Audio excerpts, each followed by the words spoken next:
Welcome to your Daily Huddle. You can find us on YouTube at the Daily Huddle. Today, Giovanni, Dr. Ogando, and myself have a juicy conversation for you.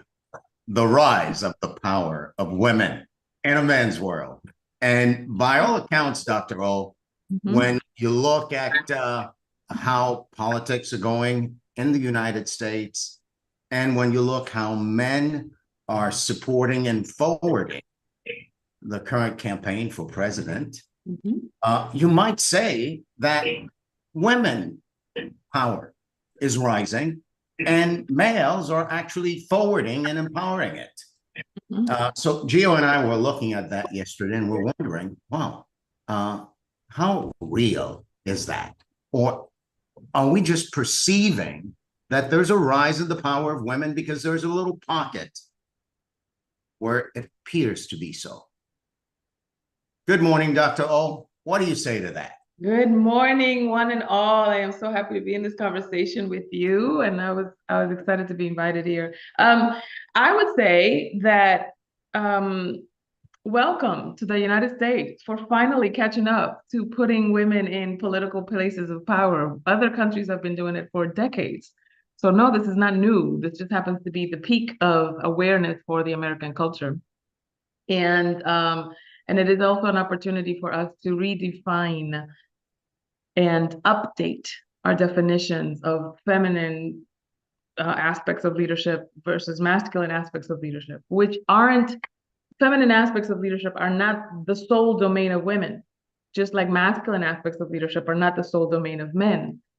All of us, if we're able-bodied, have a left hemisphere and a right hemisphere to the brain, a left arm and a right arm. And so we also have feminine energy and masculine energy. And so if you do any kind of reading of modern literature of leadership, if you go to the Harvard Business Review, if you go to the Atlantic, if you go to Small Business CEO or anything like that, you will notice that leadership, when somebody asks their audience, they survey leaders and corporate employees and business owners, etc. What are some of the traits that you consider that a good leader has? Typically, the things that they mention are things that we associate with feminine qualities, such as empathy, collaboration, authenticity, etc. And so inclusivity, right? And in other words, that they're not like, oh, it's just us, it's just the good old boys network and you get to play over there. There's no hierarchy in that way in a feminine leadership framework. And so when you start thinking about, oh, so the things that we actually appreciate about our leaders are the things that we typically associate with women, but we don't hold women to those leadership powers. How come? And that's when we start to unhook ourselves from our, I'm always a fan of auditing your assumptions. That's when we start to unhook ourselves from how do you have it? How are you defining it? What are the unconscious biases that would have you value it over here, but not over there? You're on mute, sorry. Yeah, I was going to say thank you for framing it that way, Dr. Ogando. And I'd love to hear your take, Gio. How is your brain approaching this conversation? Well, one of the things that for me, in many ways, I'm celebrating is witnessing the in my lifetime a sort of real historical transition, not only in the United States, which is in my way of looking at things, the leading country. And in my way of looking at this subject, it's a leading country empowering the women's rights. Most of the world women does not enjoy what we do get to see here, like we do get to see here in the United States, and it's quite sad.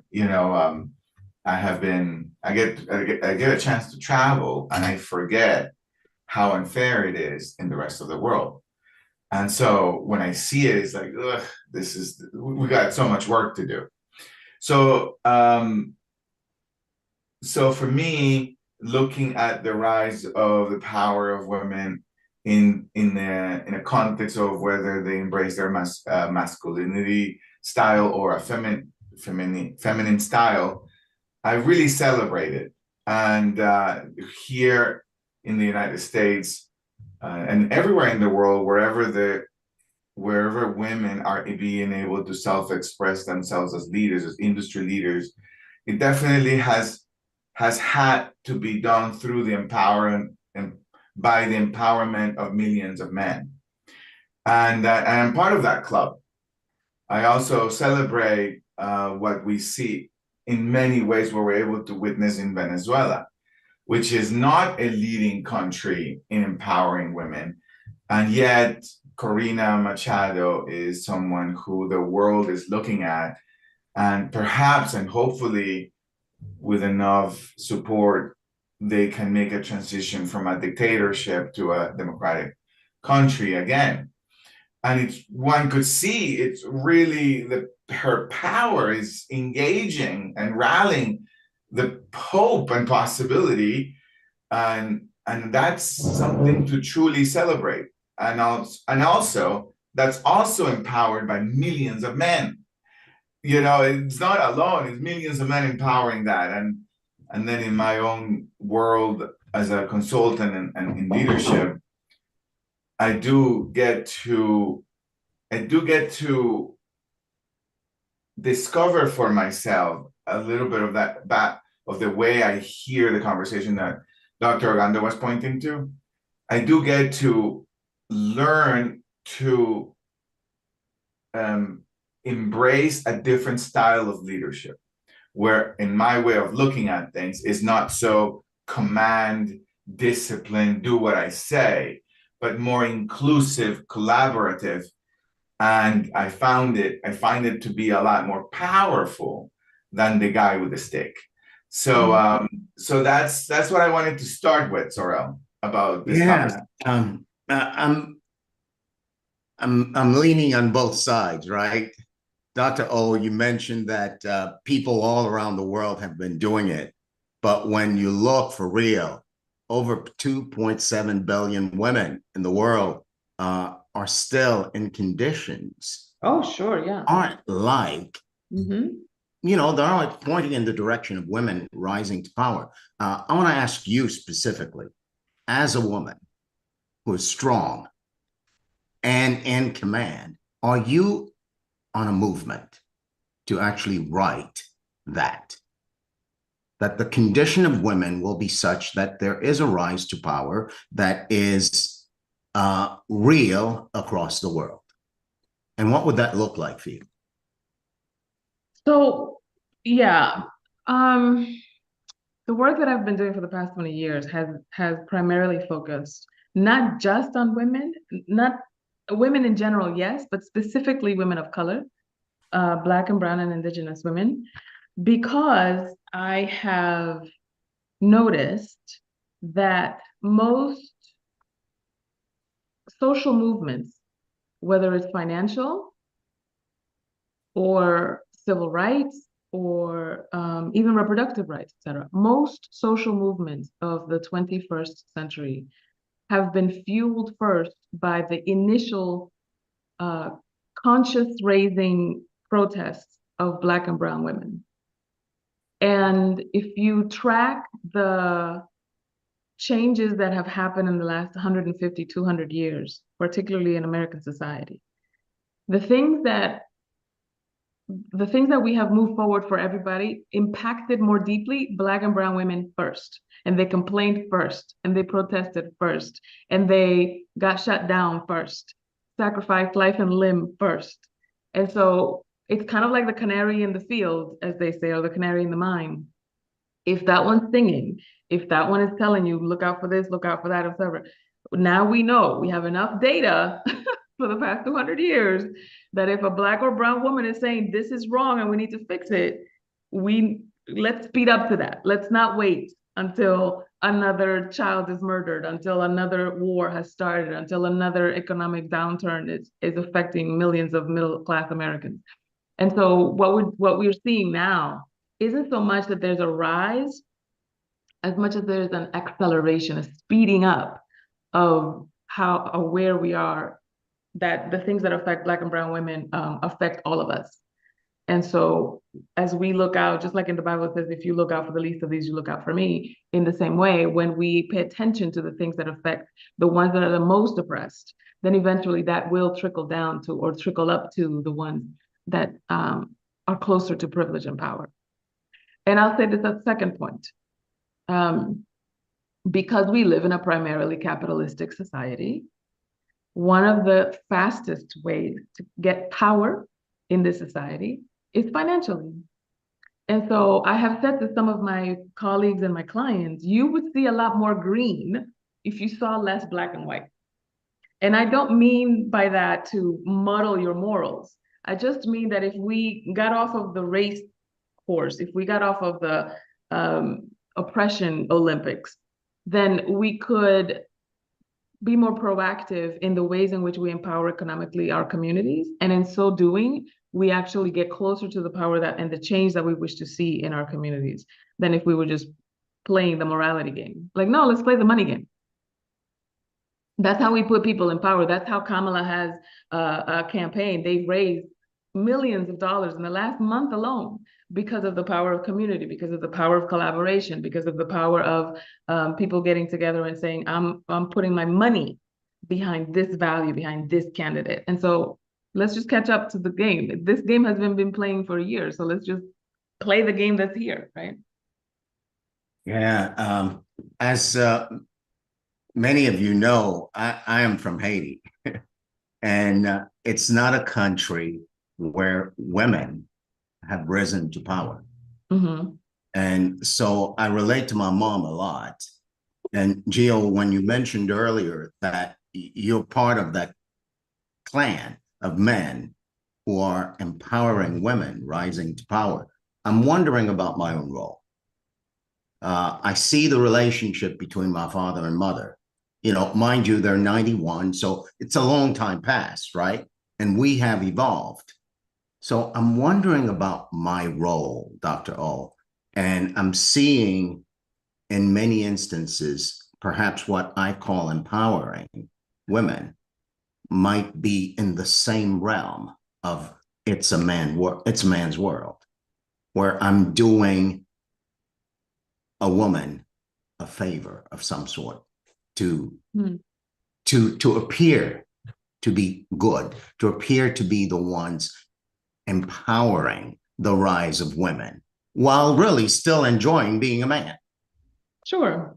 So what would you say to us as men who truly... Before Uganda says something, Dr. Gonzalez. Yeah. Well, let me just say the question. I'm asking it to you too. What would you say to me as a man and other men who are intent on empowering the rise of women to power?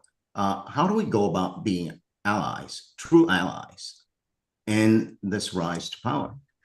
Mm-hmm. Jill, you go. Well, I'm really bad at judging character, so I won't traffic in that direction. I don't. When you said, the way I heard what you were saying was is it useful to ask myself if I am someone who says I'm going to empower women so I can look good to others? Mm-hmm. And my way of kind of pragmatic way of looking at it is like, yeah, sure, if that works, go for it, look good, fake it, right? I don't care. Like, empower and the reason and just go for it and empower a little bit more, right? And the reason for me, being born in a man's world for sure, and quite I don't know what the word in English is, but the word in Spanish is, very machista environment, right? That did not, the environment I grew up in did not hear women as we pretended to hear women as the leading conversation at the house, but what we did, or what I saw my environment did to women, was awful in many ways. So I grew up rather with that resentment to kind of men, and I call them the culture of men, like, don't do that. Mm-hmm. That's not nice.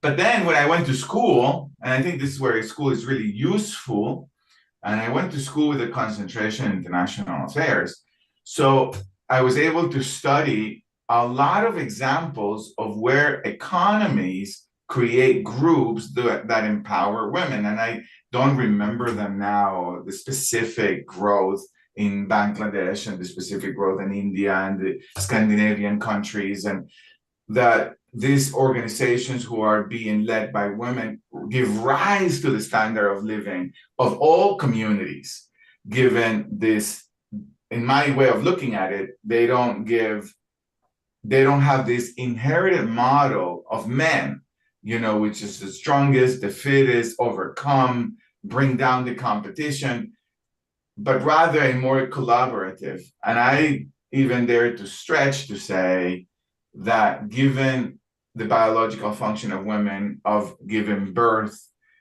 to a human being, that connects them to a larger degree to all of it, which I'm not. And so that's what I wanted to kind of add, Sorel, to the conversation at this point. Thank you, Joe. And Dr. O, what do you want to say about this whole thing? Men empowering women, right? And I'm going there because I'm thinking, yeah, people need empowerment, but in this context, do women actually need the empowerment of men to rise? Well, I am always fond of auditing assumptions first. Yeah. The assumption that it's a man's world implies that that's the main character in the story and everybody else is a secondary character at best, or an assisting character of some sort. And that's a very colonial, patriarchal, cis-het white man way of looking at it. Is it white man or is it human being in Africa? No, there are no other cultures in the world except the European culture that sees themselves as the main character and everybody else as a secondary character. Most indigenous cultures see human beings as the stewards of the planet, not the dominators of the planet. And so so it would make sense, just to give you a data point in history, when the natives sold the Louisiana territory to the French, and then the French sold it to the Americans. And the French were surprised. It's like, oh my God, we got this for $24. Like, you don't know what you got? You don't know what it's worth? But in the native framework, it's like, I'm not giving you land, I'm giving you access. This thing doesn't belong to me and it doesn't belong to you. I'm just sharing access, right? Not ownership. And so in their framework, they got a good deal. In their framework, they think they got over because they were operating in a framework of ownership, right? And so the same thing happens when we think a man's world versus like a woman's world, for example. In a woman's world, we are not, the feminine is not interested in suppressing anybody.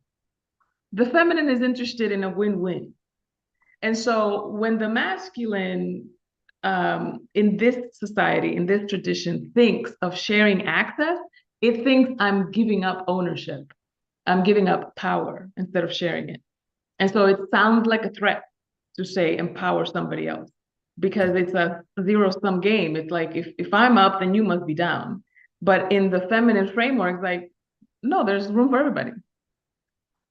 And it implies a lack, and it implies a scarcity in that framework of like, if one must be up, then another must be down. That doesn't exist anywhere else, right? You have all the air that you need, but you have to let go of the breath you've got in order to get the next one.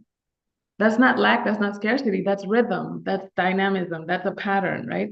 And so when we learn to dance like this with biology, with nature, with seasons, with cycles, with other human beings, with animals in the planet, then we don't have to have a species go extinct. We don't have to suppress and oppress another class of people based on their gender or their race or their geographic location or whatever. Because if you think about it, most of the isms that we've created in order to other each other has been so that we can get access to resources, right? Minerals in Africa, spices, land, et cetera, et cetera. And we just happen to weaponize our humanity against each other. And so when we say the rise of the feminine in corporate or in business, et cetera, it's not at the expense of men. It's in addition to what men have already done, what the masculine is already doing, because it gets to be a balance. So to your specific question about what do men have to do, nothing. Check your unconscious bias. Check your unconscious bias. Audit your assumptions. When you see someone interacting in a way that minimizes another human being, check that. But not because you're doing performative ethics, but because you want a world that works for everybody. I do think, though, well, you did say something, Dr. Orlando, that you can probably educate me a lot more. But colonialism and suppression is really not a European thing. It's a human thing, given the historical aspect of the human race being in this world. Perhaps we pay a lot of attention to colonialism driven by a white person through Europe, but China has imperialism, Africa has, Latin America has, the Aztecs went through a sort of suppression colonialism in Latin America. So it's human beings are very animalistic, very tribal, very violent in all cultures. It's been what I remember from when I went through school. But I do want to say that there is, for Sorel, for your question, there is a lot men can do. Not only check your assumptions, but also how are we treating the women in our world? To really check in, how am I treating my daughter? How am I treating my significant other? How am I treating my mother? How am I educating my son to treat women? I told my son, one of the biggest obstacles that your girlfriend will have in her life is you. So how are you empowering her? How are you getting on the way? Because men and women are not equal in some ways. And one of the ways that I see in my coaching is that men overpower the voice of the women in their life. And then they start sort of creating an environment where men get to say how it's going to go. And a lot of the work I do is to balance that out. It's like, no, you don't want to do that. You want to empower the voice of the women in your life.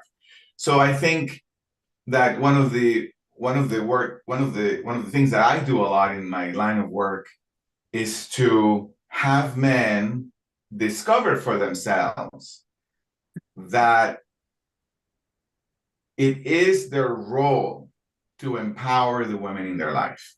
It is their role to have them feel confident so that they can also choose a better man for themselves rather than some jerk. I wanted to add that to the conversation, Sorel. Brilliant. And this conversation could go on forever, And I'm sure besides the three of us, somebody else in the room has an opinion or question or comment you'd like to make. This would be the time to raise your hand and chime in, because we'd love to hear from you.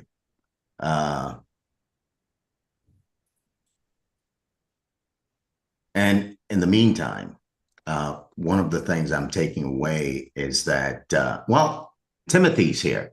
Timothy, I'd love to hear from you. Florence, you're on deck. Timothy, you're on mute, Timothy. Can you hear me now? Yes, we can. Okay. Where did we men come from? How do we get here? You mean like birth by a woman? Exactly. So I think that we were empowered when we were in the womb by them, by these women that birthed all of us men into this world. That's a little I mean, maybe it's elementary or whatever the case may be, but that's how we got here. Mhm. So this idea that we empower women, women are already empowered, in my opinion, Mhm. because you can't get here any other way Right. but through. That's it. Okay. That's all I got. Thank you, Timothy. I think you bring up a great point in terms of, and actually Timothy and I actually had this conversation. I don't remember if it was this morning or yesterday, but that for when we are born, when all of us are born, all human beings are born, our first teacher is our mother, usually. And it is so interesting to me that for such a universal experience of having your first teacher being a feminine energy, that we tend to, as we grow older, dismiss it. And you see it sometimes, to your point, Gio, about in co-ed spaces, usually the men's voices are louder or more frequent, etc. People accuse women of being talkative, but Lord have mercy, nobody talks more than a man who thinks he knows what he's talking about. And and so this idea of like, wow, your first teacher was a woman, and yet you don't give that level of depth. It doesn't occur to you that it's like, oh, maybe let me listen to what a woman's got to say, because I already have data from my childhood that they're pretty good at guiding people, right? So let's create space for that. Let's create space for that wisdom or discernment. And I think that's a brilliant way to bring it back to, the obvious, to your point, Timothy. Thank you, Timothy. Florence, you're up, and for a quick minute, and then Shiva, you're on deck. Okay. I have experience in a movement that I was in Canada, where they said, it's a battery. A battery has a positive and a negative, but when the current starts to flow, you cannot really identify what's positive and what's negative. That's when everything is just happening, like everything is just moving, and but so what I'm saying is that really and truly, my view is that when the both male and female, or masculine and positive energy, when they support each other in this neutrality, is really when power is really at its best. Because yes, as you look at the positive and the negative in the battery, you cannot really tell when it's functioning. You cannot really tell what's positive and what's negative. So we both really need to support each other in that. Yes, that's all I want to say. Nice. Thank you for that. Thank you, Florence. Shiva, go ahead. Oh, I had to run and get tissue, y'all. I'm like, oh my gosh, the Daily Huddle is always doing this to me. First of all, I appreciate this conversation so much, and especially that it's done with so much compassion and diplomacy. I think a lot of the conversations out there that are happening about women rising is very combative. Men need to stop. So first off, I just want to say, like, the love, it feels like a community discussion, like, hey, y'all, let's talk. But I wanted to say real quickly, I have a teenage son, and he is about to turn 17. And one of the things that I early on, so two things. One, I saw certain things that I was really mad at about the adult male, and I was like, he's just being arrogant and like a patriarch. I saw certain things in my son before he got conditioned. And it taught me early on that some of the it taught me early on that actually boys actually do have to be taught. They have to be taught the nurturing, the caring. He used to like beat on my chest, and I'd be like, hey, baby, you got to like rub mommy's chest like this, not like this, And then the last part of that is what it looks like now as a teenager. My son told me about a year ago, we were watching something, and it was like a villain, and the villain was talking about all this awful things he did his mom. He was like, and my son is saying this out loud, Mom, look what he did to his mom. And I'm like, my heart. And I just had to walk away, and I say to him, I come back and I say, hey, look, honey, you get into a stage where you've got to be conscious about what you're watching, how you're behaving and relating as you're dating out there.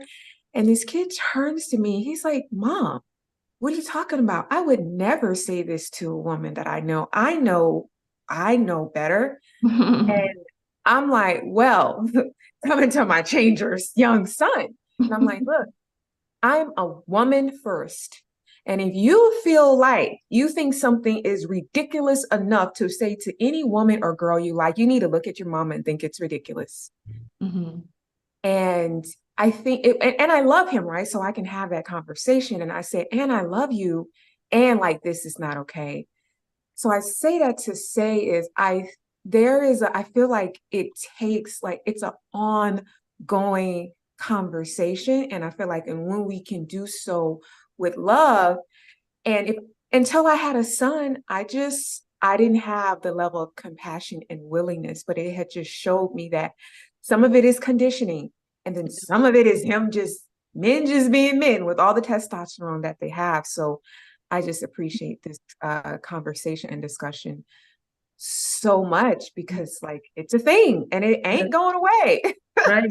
Yes. And the more we discuss it, the more we learn each other's perspectives and to be able to give grace, to your point. Because sometimes people do the things that they do because that's all they've known to do, not because it's out of malice or whatever, or trying to harm. Yeah. So great point. Thank you. Yeah. That is awesome, Sheila. Thank you. Thank you so much. Thank you, Shiva.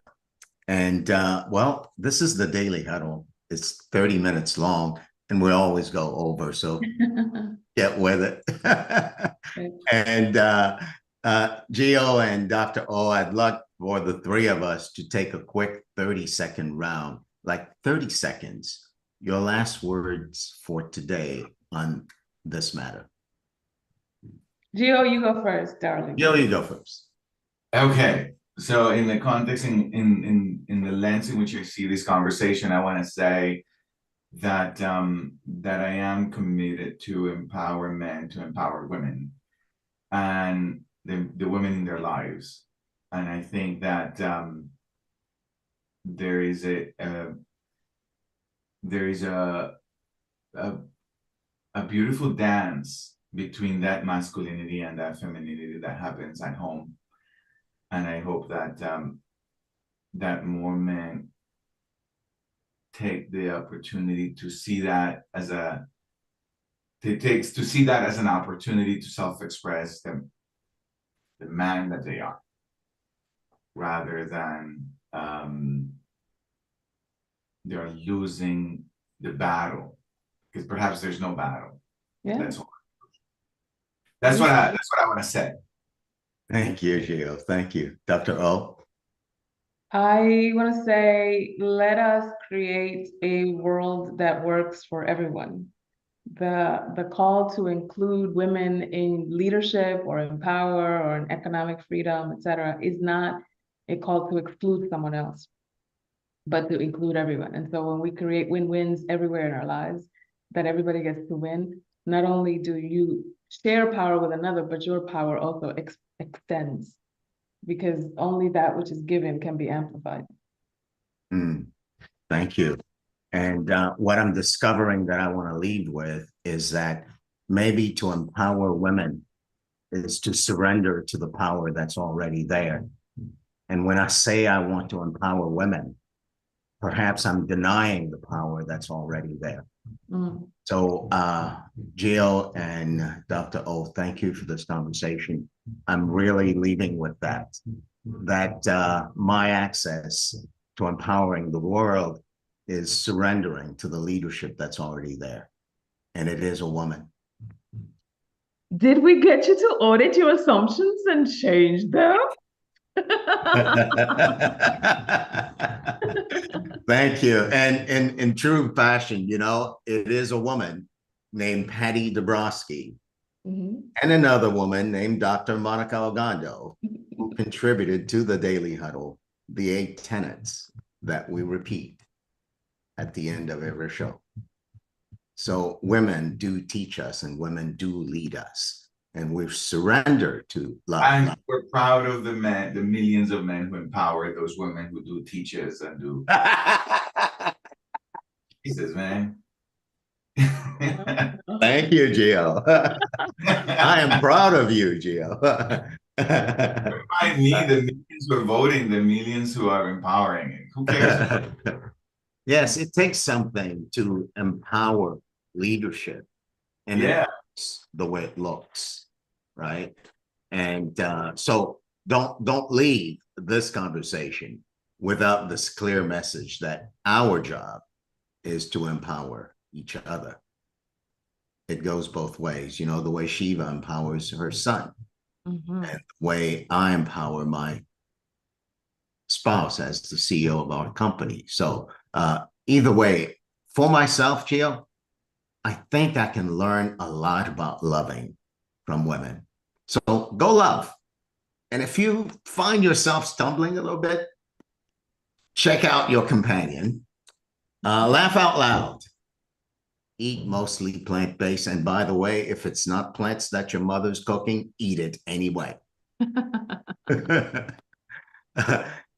Rest, get some sleep, give of yourself, give everything you've got. You're not going to take it with you.